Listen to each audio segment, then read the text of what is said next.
Yo guys, ketemu lagi masih di segmen Sekelebat Info, di mana nanti kalian di sini bisa mendapatkan informasi terbaru dan terpanas tentunya guys.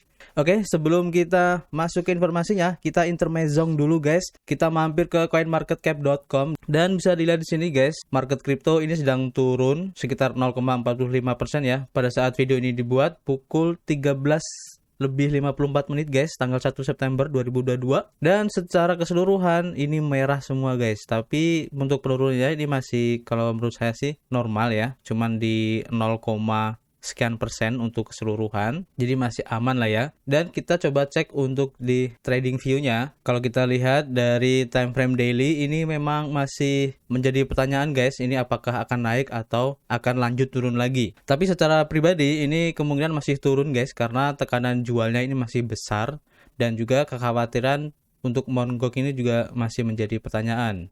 Dan kebetulan untuk informasi hari ini ada juga ya untuk update dari Mt. Gox ini guys. Jadi gue harap kalian tetap stay tune di channel kita guys. Dan kalau kalian bisa lihat di sini di cryptobubbles.net ya. Ini dari semua aset yang ada di Binance dari time frame daily ini cukup menarik guys, bahwa Luna Classic ini naiknya paling besar sekitar 49,7% guys. Nah di sini saya kurang tahu informasinya apa, kok ini naiknya kenceng banget. Apakah ada berita yang cukup signifikan guys di luar sana? Jadi nanti buat kalian yang mungkin tahu tentang informasi dari Luna ini, kalian bisa tulis di kolom komentar guys. Dan kalau kalian lihat dari pergerakan harga di Terra Luna Classic ini ya, khususnya di CoinMarketCap, ini memang dalam waktu 1 minggu kemarin ya, ini harga Terra Classic ini cukup signifikan juga guys kalau kita lihat dalam seminggu ya. Kalau kita lihat di sini, jadi ini cukup menarik. Nanti kalian bisa tulis di kolom komentar ada berita apa sehingga Terra Luna Classic ini naiknya signifikan guys. Kita lanjut untuk informasi pertama guys. Seperti yang saya bilang tadi di awal, ada informasi tentang Mt. Gox ini guys. Khususnya seperti yang dilansir pada harian cointelegraph.com guys. Di sini diinformasikan bahwa perwakilan dari Mt. Gox ini telah mengupdate untuk prosedur pembayaran buat para nasabahnya, khususnya untuk Bitcoin guys. Jadi periode referensi untuk pembatasan ini adalah salah satu langkah terakhir ya dalam membayar kreditur menurut dokumen yang dirilis Rabu kemarin. Jadi perwakilan dari Mt. Gox yaitu Nobuaki Kobayashi ini telah merilis informasi terbaru guys pada hari Rabu mengenai rencana rehabilitasi untuk kreditur pertukaran kripto yang sudah lama tidak berfungsi ini guys. Jadi menurut berkas tersebut, periode referensi pembatasan dimulai pada tanggal 15 September. Dan dalam fase ini ya, antara lain untuk assignment, kemudian transfer or succession, provision as collateral atau disposition. Dengan cara lain, klaim rehabilitasi ini dilarang guys. Jadi Kobayashi ini mengkonfirmasi bahwa kreditur ini akan memiliki waktu hingga 15 September untuk mengajukan klaim mengenai dana yang hilang ketika pertukaran kripto awal ini runtuh pada tahun 2014 kemarin. Dokumen tersebut tidak jelas ya tentang tenggat waktu untuk periode pembatasan, tetapi menegaskan bahwa hal itu akan diikuti oleh pembayaran seluruh pertama kepada krediturnya guys. Jadi sebagaimana diuraikan dalam rencana rehabilitasi yang disetujui oleh sekitar 99% dari pengguna yang memenuhi syarat yang terkena dampak kasus tersebut. File tersebut juga mengatakan bahwa jika pemberitahuan transfer disampaikan selama periode pembatasan, maka perwakilannya ini mungkin tidak dapat menentukan siapa yang harus dibayar kembali guys. Awal pekan ini, rumor Twitter tentang penjualan Bitcoin sebanyak 137.000 ya. Ini memberi tekanan pada pasar kripto tentunya, dan kreditur kemudian menepis spekulasi di media sosial guys. Mt. Gox ini adalah salah satu pertukaran cryptocurrency paling awal guys. Jadi di awal-awal kripto ini mulai booming, dan pada suatu waktu ini memfasilitasi lebih dari 70% dari semua perdagangan yang dilakukan dalam ekosistem blockchain. Wow, jadi besar banget ya Mt. Gox ini dulu. 70% loh guys. Jadi setelah peretasan besar pada tahun 2011 kemarin ya, situs tersebut kemudian runtuh pada tahun 2014 karena adanya dugaan kebangkrutan guys. Nah, dampak tersebut itu mempengaruhi sekitar 24.000 kreditur dan mengakibatkan hilangnya 850.000 Bitcoin guys. Wow, banyak banget ini guys. Pada November 2021 kemarin, wali bursa ini mengkonfirmasi ya bahwa rencana rehabilitasi ada di sistem pengadilan Jepang guys. Ini adalah salah satu langkah terakhir dalam proses panjang ya yang dimulai pada 2018 kemarin dengan permohonan kompensasi kepada kreditur. Jadi intinya dengan kabar ini ya atau update dari Mt. Gox ini, kita perlu waspada juga ya dengan perilisan tanggal 15 September mendatang ini kemungkinan pasti banyak orang yang akan FOMO, tapi dalam hal ini FOMO-nya ketakutan untuk harga Bitcoin ini bakal ambles lagi guys. Jadi kita harus mengantisipasi untuk berita ini guys. Khususnya buat teman-teman yang mungkin melakukan trading dengan leverage ya. Ini sangat berbahaya. Karena bisa aja market ini mungkin akan runtuh lagi untuk Bitcoin-nya, tapi kemungkinan juga ya di bawah harga yang lebih murah dari Bitcoin ini pasti sudah banyak paus-paus yang menunggu guys. Jadi seumpama nanti harga ini sudah tersentuh, maka bisa aja harganya akan langsung mental lagi ke atas dan bisa aja kenceng, karena kemungkinan berita yang lagi mempengaruhi pergerakan dari Bitcoin ini adalah dari Mt. Gox ini guys. Jadi kalau dari Mt. Gox ini sudah beres, mungkin fase bull run berikutnya ini akan segera dimulai. Oke, jadi kita harus antisipasi ya. Kita lanjut untuk informasi kedua, ini datang dari cryptoslate.com guys, dan di sini diinformasikan bahwa pendiri Todex ini ditangkap di Albania guys. Jadi pendiri Todex Fatih Zer ini ditangkap di Albania pada 31 Agustus kemarin dan akan dideportasi kembali ke Turki guys. Kita baca informasinya. Jadi pendiri Todex Faruk Fatih Zer ini ditangkap di provinsi Vlora Albania pada 31 Agustus kemarin ya, dan diperkirakan akan dikirim kembali ke Turki untuk diadili setelah pemeriksaan awal.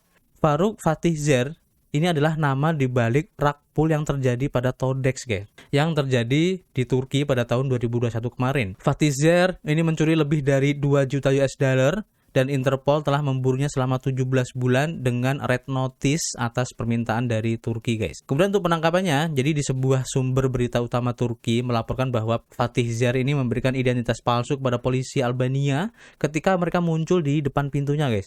Namun dia segera ditahan dan pasukan Albania dapat mengidentifikasi Fatih Zer ini melalui ID wajah dan sidik jarinya. Menteri Dalam Negeri Albania, yaitu Bledar Uci, menghubungi mitranya dari Turki, Suleyman Soylu, untuk memberitahu negara tentang penangkapan dari Fatih Zer ini guys. Pasukan Albania masih menahan Fatih Zer pada saat penulisan ini dan dilaporkan bahwa Interpol Turki ini mengkonfirmasi bahwa mereka itu telah menyelesaikan dokumen yang diperlukan untuk kepulangan Ozer dan sedang bergerak untuk menjemputnya guys. Menurut laporan pengawas Turki Masak, Ozer ini memiliki 3 akun yang memegang lebih dari 13 juta US dollar guys, dan sebagian besar dananya itu disimpan di wallet milik pertukaran kripto di Malta. Pasukan Turki ini telah mencari 21 kolaborator lainnya dan jaksa meminta mereka semua dihukum penjara dengan total 40.564 tahun guys. Wow, ini mah udah seumur hidup lah ya. Jadi seorang pengacara Turki yang akrab dengan gugatan Todex ini mengomentari status kasus saat ini dan mengatakan pengguna dapat diberi kompensasi jika dana yang diduga yang dimiliki oleh Fatih Zer ini dapat dibuktikan sebagai miliknya guys. Hanya dengan demikian maka dana ini dapat disita oleh otoritas hukum dan didistribusikan kepada pengguna yang kehilangan investasinya.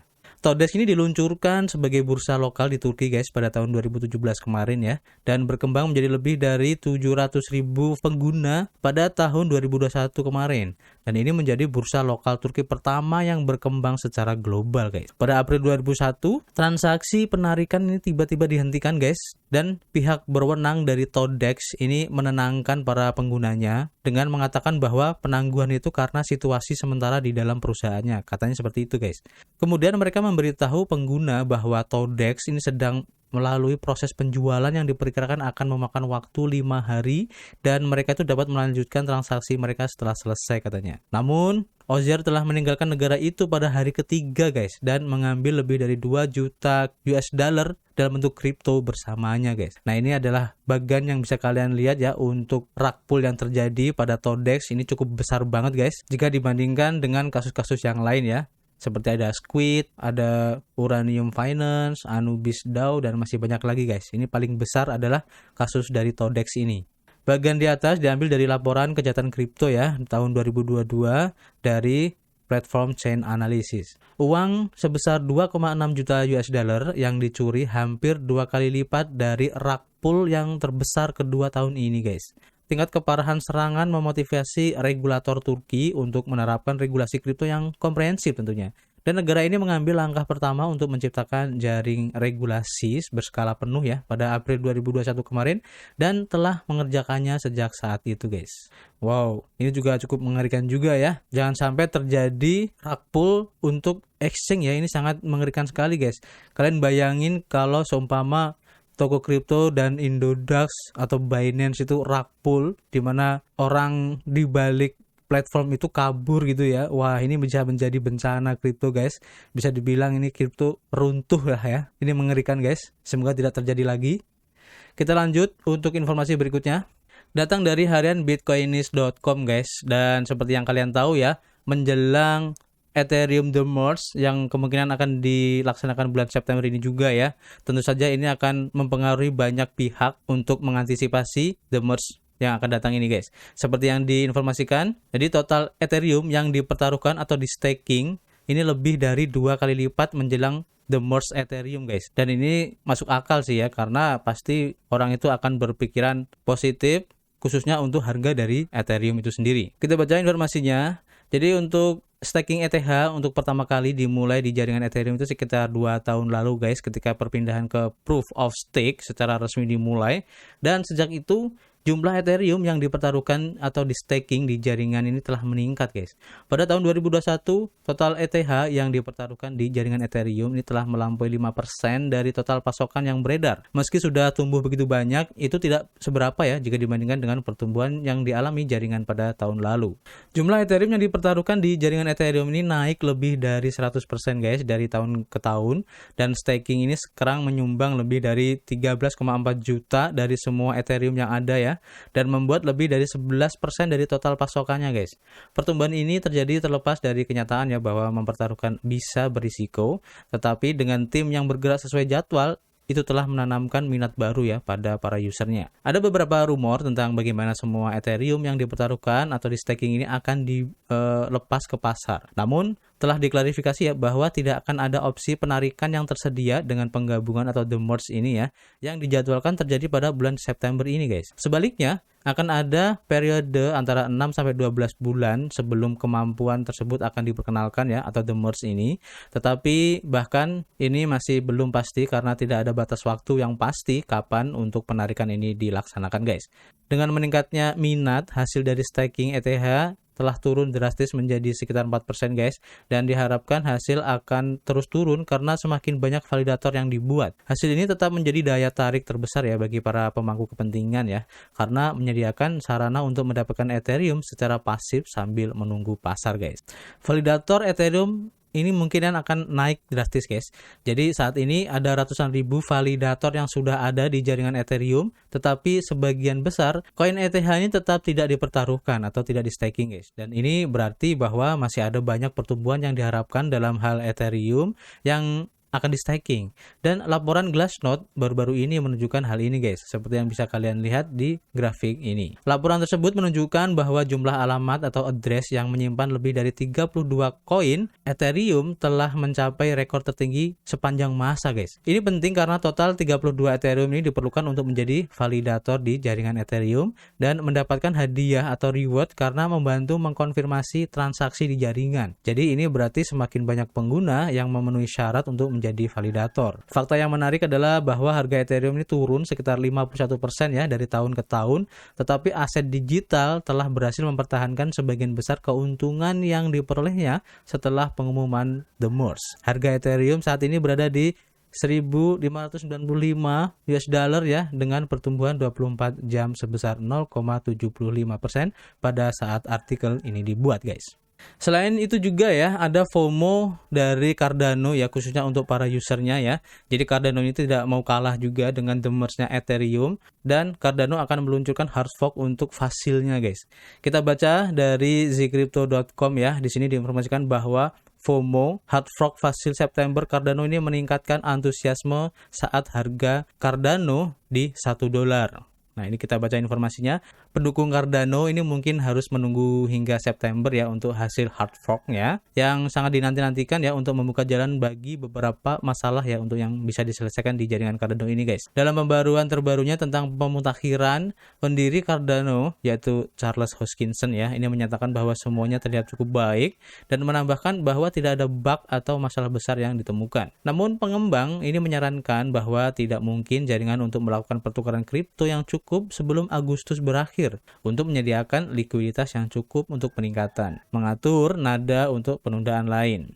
Seperti yang dilaporkan sebelumnya, 3 ambang batas harus dipenuhi agar hard fork dapat dipicu. Dan kunci diantaranya adalah sekitar 25 pertukaran kripto yang ditingkatkan ke node terbaru di 1.35.3. Menurut Hoskinson, meskipun segala sesuatunya bergerak sangat cepat ya, dengan pengujian ekstensif dan integrasi masih dilakukan oleh komunitas di belakang layar, pertukaran masih tertinggal dalam memperbarui node mereka ya. Jadi exchange ini masih ketinggalan guys untuk perbaruan node-nya. Dan selain itu juga sebagian besar operator stake pool ini juga belum memperbarui node mereka ya. Jadi masih belum siap lah ya. Kata Hoskinson, jadi apa yang mungkin akan terjadi adalah begitu kita mencapai 75% dari operator stake pool atau SPO ya, dan 3 hingga 5 bursa utama teratas ya khususnya, ini berdasarkan volume yang ditingkatkan, tanggal fork akan ditetapkan, dan kemudian bursa lainnya akan merasakan urgensi dan mulai meningkatkan. Dan sejauh ini berbagai pertukaran atau exchange ini termasuk Binance dan KuCoin ya telah menyatakan dukungan mereka untuk Facil dan saat ini sedang ditingkatkan. Peningkatan besar berikutnya adalah untuk mendapatkan pertukaran di papan, sulit untuk mendapatkannya jika tidak mereka cenderung membutuhkan sedikit dorongan untuk itu. Tambah Hoskinson mengungkapkan kepercayaan pada orang lain seperti Kraken, Coinbase yang mengikuti. Karena penundaan itu, Charles mengatakan bahwa dia mengharapkan pemutakhiran Facil ini ditayangkan di mainnet pada bulan September mendatang tanpa memberikan tanggal yang pasti guys. Kadang-kadang di bulan September seperti apa kecuali ada sesuatu yang ditemukan atau kita mengalami perlambatan substansial di suatu tempat. Kami belum melewati garis finish, tapi semuanya terlihat cukup, tambah Charles. Menurut data dari Explorer, di 71,3% dari semua koin ADA yang dipertaruhkan atau di staking oleh SPO sekarang ditingkatkan ke Facil guys. Hanya menyisakan 3,7% saja untuk mencapai ambang 75% yang diperlukan guys, atau batas 75%-nya. Sementara itu, meskipun komunitas Cardano tetap terpicu ya oleh peningkatan ini ya, antusiasme itu telah tercermin pada cryptocurrency asli dari Cardano yaitu koin ADA, karena komunitas mengantisipasi rebound ke $1 ya, dan setelah jatuh dari tebing bersama Bitcoin kemarin dan aset kripto lainnya pada hari Jumat kemarin guys. Cardano dibuka dengan banyak optimisme pada hari Senin dan diperdagangkan pada $0,45 pada waktu pers dan mengikuti kenaikan 2,74% pada hari itu guys. Jadi gimana menurut kalian? Apakah kalian juga ikut FOMO? Tulis di kolom komentar ya. Ketemu lagi di informasi berikutnya. Peace!